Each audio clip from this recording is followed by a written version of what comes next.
This is a family genealogy journey, the hunt for Will Reed. So, when we last spoke, I was telling you about the excitement that I had about getting the results back from my ancestry DNA test. It seems like it took forever. And since I had waited so long, I decided to just dive in. And when I tell you I immersed myself, to say it was days would be wrong because it was literally for weeks. And when I started looking through the results, there's only one word I could use to describe it.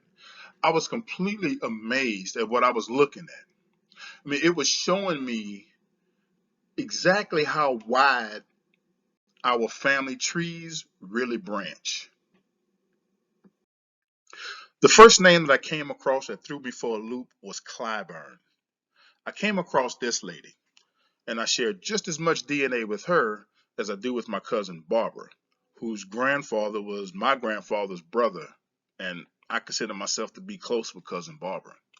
When I looked at it, even though this lady was African American, she has just as much Scottish blood as she does Nigerian. Now, even though I have not spoken directly with her, I have spoken with people associated with her, some of whom I also share DNA with. So I'm fairly certain of this connection.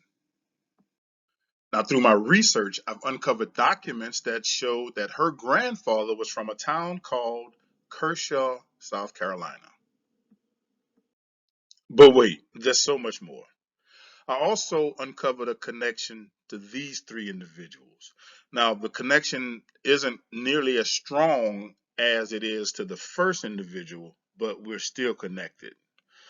When I started looking at them, it was apparent to me that they were white. I reached out to them, and I've had very pleasant conversations with two of them, and we discussed our connection. Come to find out, they have a great great grandfather from, you guessed it, Kershaw, South Carolina. And from there, things just took off.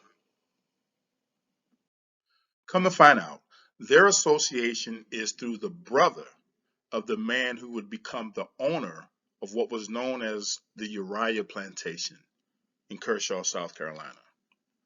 This is a picture of him standing on the porch of the house that was completed around 1878.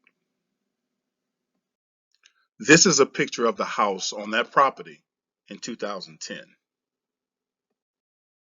On April 27, 2021, my wife and I drove 2.5 hours to Kershaw, South Carolina.